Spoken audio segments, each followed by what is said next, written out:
Insecurity reels across the nation as several communities are terrorized. Federal government imposes travel restrictions on India, Brazil, Turkey, South Africa as COVID-19 infections surge there. In international news, Turkey announces full COVID-19 lockdown as Italy eases coronavirus restrictions. And in sport, UEFA to probe Ibrahimovic's alleged investments in betting company.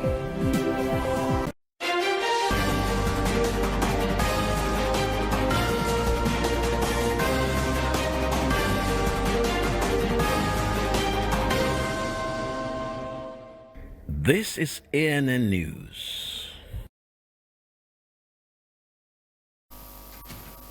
I am Olajumoke Olatunji. We start this bulletin with sad stories of violence and insecurity that has been terrorizing the nation from coast to coast.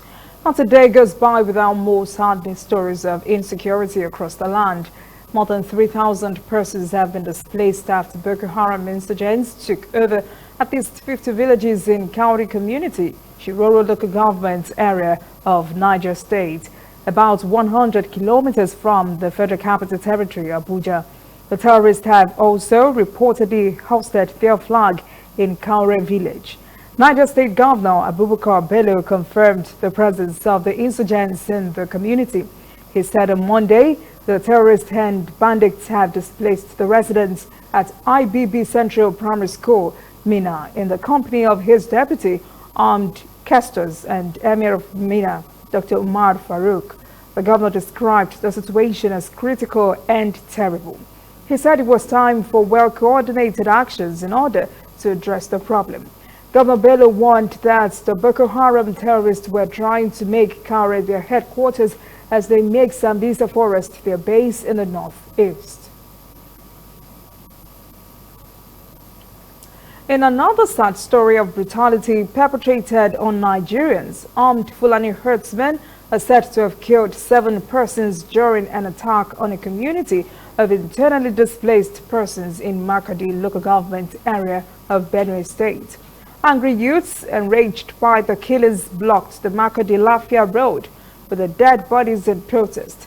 Governor Samuel Ortom has described the attack on the IDP camp as inhuman, barbaric and unacceptable.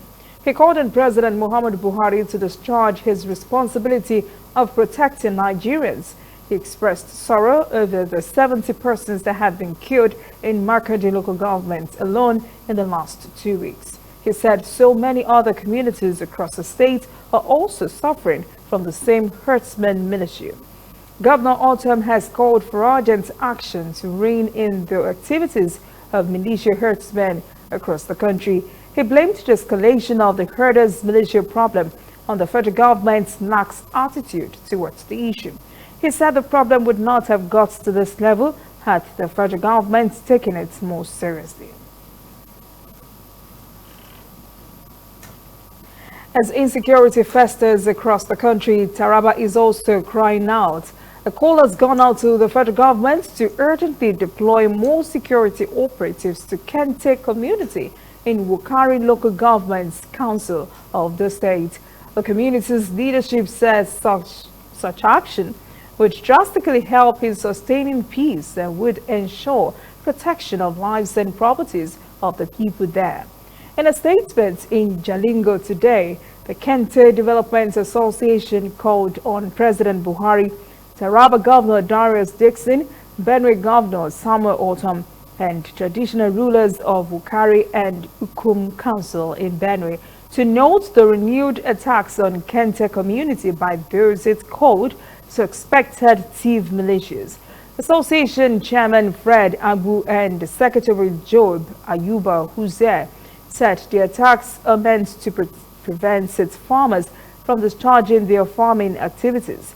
Many farmers in Wukari Council have been killed as they prepared their lands for the ensuing farming season. The federal government has advised Nigerians against travel to India, Brazil, Turkey and South Africa, where there have been astronomical hikes in COVID-19 cases. The decision to restrict travel is made even more urgent because of the escalation of new variants in those countries. This was announced on Monday in Abuja by the head of Technical Secretariat of the Presidential Steering Committee on COVID-19, Dr. Mutar Mohammed, during the committee's daily briefing.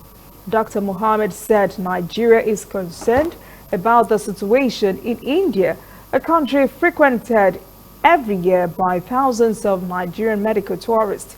He said a third wave of the pandemic is close to Nigeria when one looks at how it has swept through other parts of the world. India is experiencing a grave and deadly second wave that started in February as it logs record-breaking numbers of COVID-19 cases each day, including a world record of 353,000 infections on Monday alone. Nearly 24,000 COVID-19 related deaths were also recorded in the country on the same day.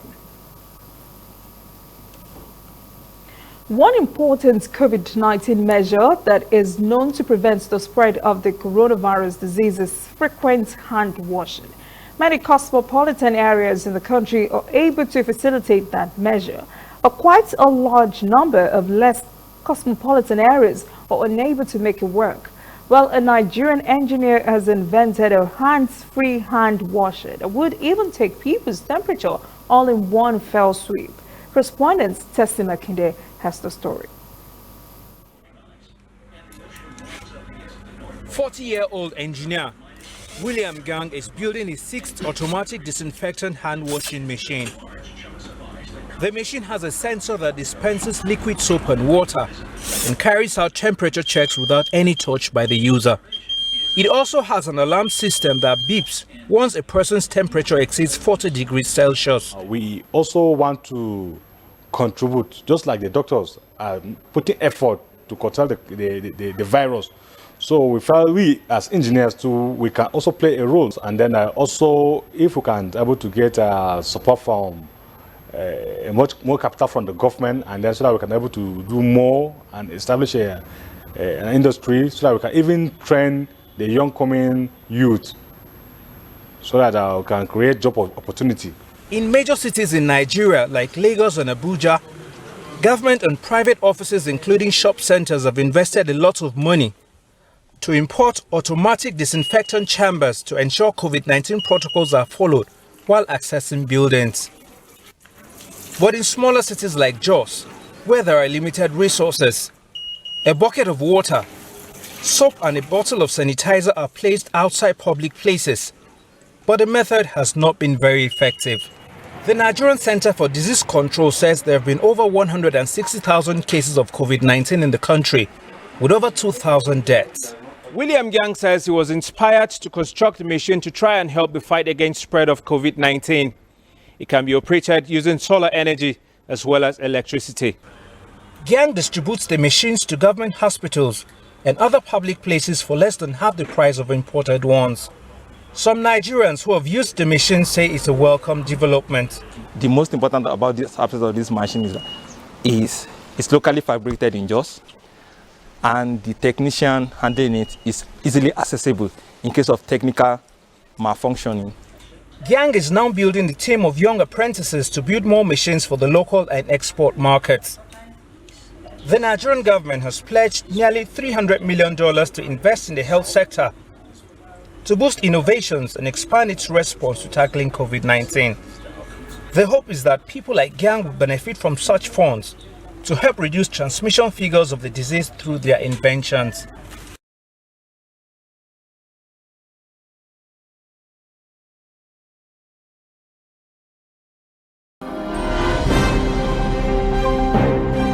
Coming up, African stories. UN agency expresses concern over worsening humanitarian crisis in northern Mozambique. And later, international news. Turkey announces full COVID-19 lockdown as Italy eases COVID-19 restrictions.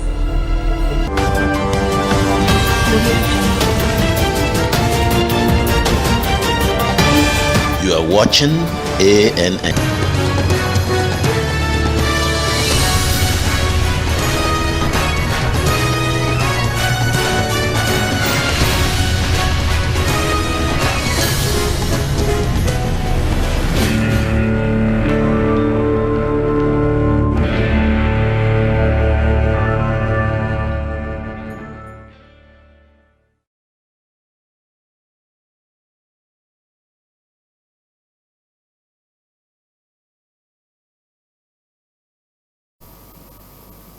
Welcome back. This is ANN News. Jihadist insurgency have been furiously raging in Mozambique since 2017 when armed militants staged their first attack in the northern Cabo Delgado province.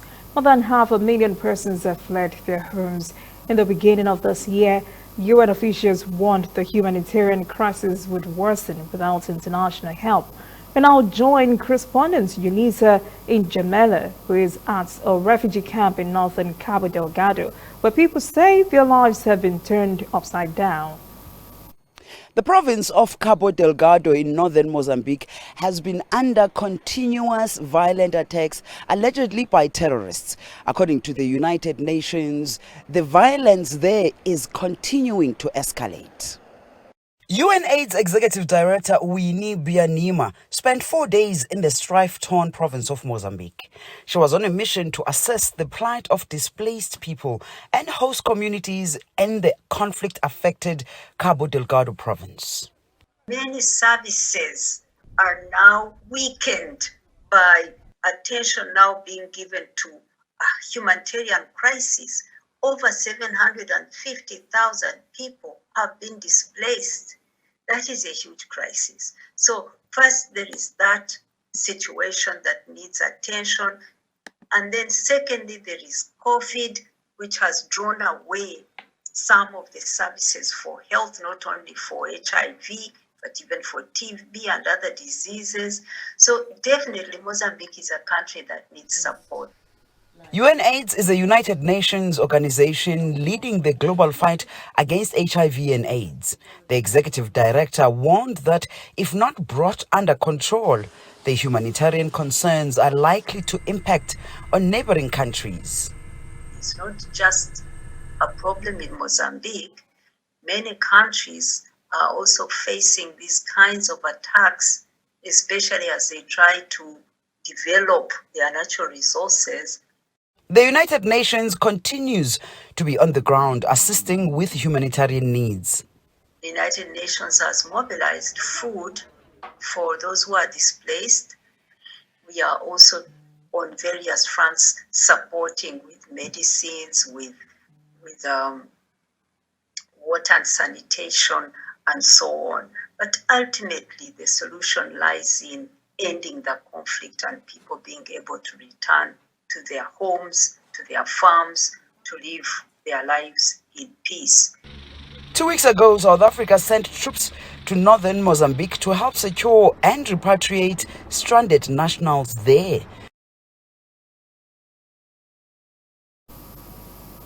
For many years now, the United Nations Food and Agriculture Organization has been drumming the beat for the world to know the extent of hunger in Eastern Africa. It has just renewed that alarm by once again announcing that the region is suffering extreme hunger caused by worsened drought, animal disease and conflict. Correspondent Koleta Wanjohi has that story. According to the UN Food and Agriculture Organization, there are at least 239 million people who are facing starvation in Africa, and 133 million of these are in Eastern Africa. It is a scourge that in East Africa, we have people that are chronically hungry, are 50% of the whole of Africa's population. And yet the population itself is only less than 25%. How can governments ever want to be comfortable with this situation? Nobody else is going to do it for them. They have to do it themselves. Experts blame this on climate-related conditions like floods, drought and famine, but also say protracted and new conflicts are making the situation worse. The COVID-19 pandemic has seen border closures, lockdowns and job losses, making it hard for people to get easy food access. We need agricultural transformation, and agricultural transformation requires that the government puts in money in agriculture. So the governments do make a lot of agreements they sign, whether it's African Union or the UN or elsewhere, East African Community, IGAD, and so on. But then they do not always implement the decisions that they themselves have made.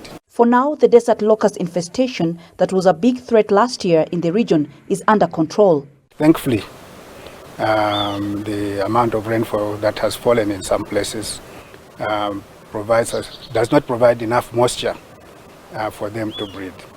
But there's always a danger that if more rainfall comes, then we might have a bigger problem of the locust breeding again into March. But I think the situation, we are happy that it is decreasing. In 2014, African heads of state passed a declaration to end hunger by the year 2025. But not even half of the continent has ratified it so far. The United Nations Secretary General will hold a global food summit later this year. African leaders will participate, and food experts hope they will make commitments that they will be able to accomplish to reduce the growing numbers of hungry people in their countries. At least 2 persons, a woman and a man, were killed in Chad during protests against military rule in the country that began on Tuesday in the capital N'Djamena. Police fired tear gas to break up several demonstrations as the protesters burned tires in several neighborhoods of the city against last week's military takeover. The demonstration started turned violent a few hours after the military banned all protests in the country. Chad's military seized power following the killing of President Idris Deby. It also appointed as the nation's new leader the late president's son, Mohamed Idris Deby Kaka.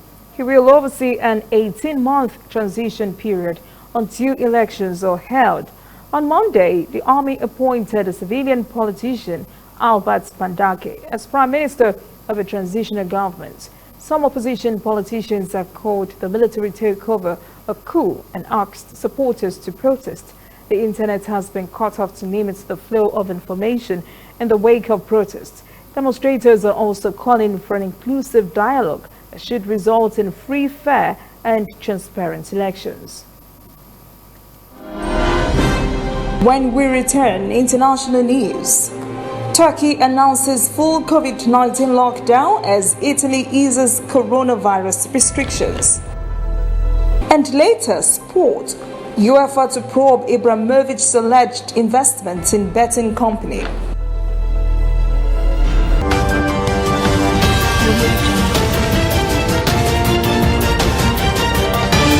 You are watching ANN.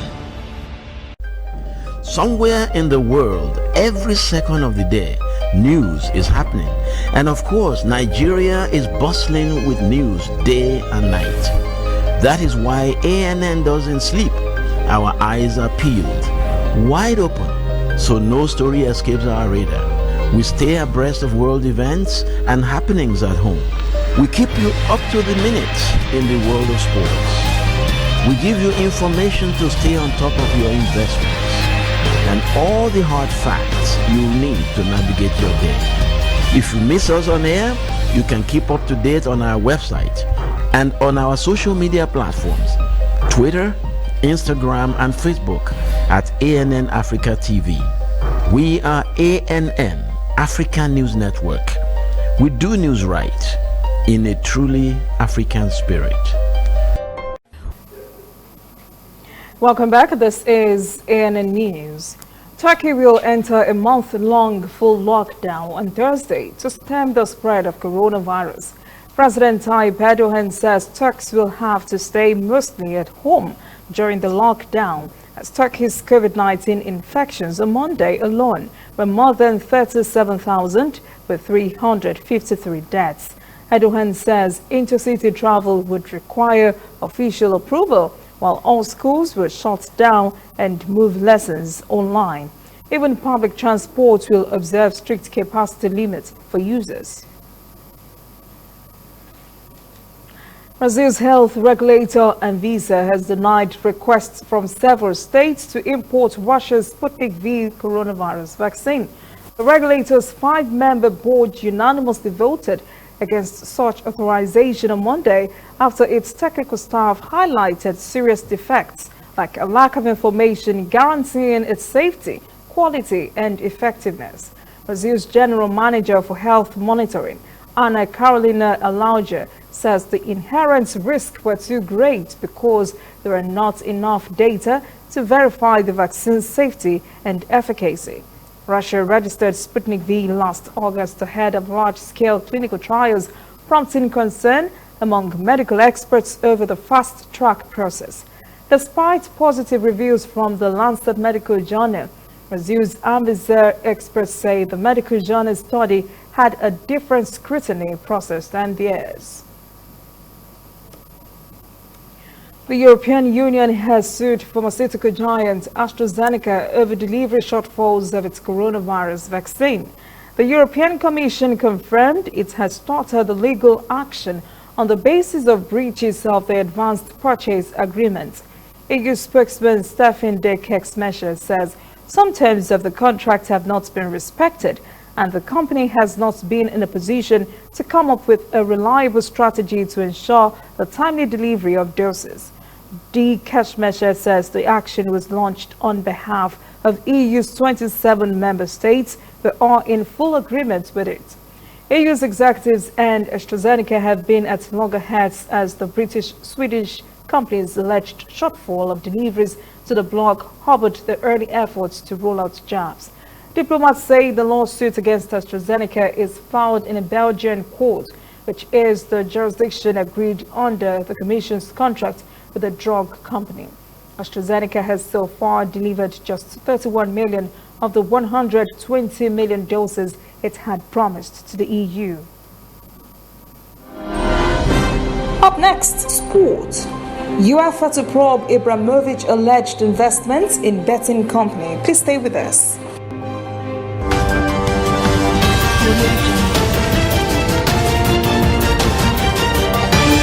You are watching ANN. Whether in your house, at your office, on your phone or online, we are there.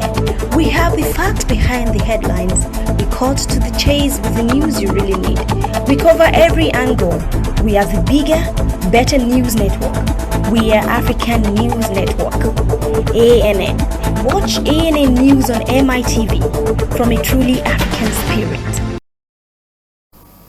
Welcome back. This is ANN News. In sport, UEFA has announced an investigation into Zlatan Ibrahimovic's alleged involvement in a betting company. The 39-year-old Sweden forward, who signed a new one-year deal with AC Milan last week, has allegedly invested in Malta-based site BetHard. The body says this probe is in accordance with the provisions of the UEFA disciplinary regulations. Thierry Henry and Alan Shearer have been named as the first players to be inducted into the official Premier League Hall of Fame in recognition of their combined 435 goals and 7 Golden Boots awards.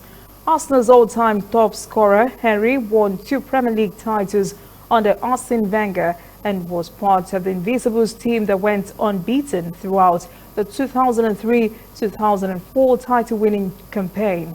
Shearer won the title with Blackburn Rovers in 1995 and the Premier League's record goal scorer, netting 260 goals in 14 seasons for Blackburn and Newcastle United.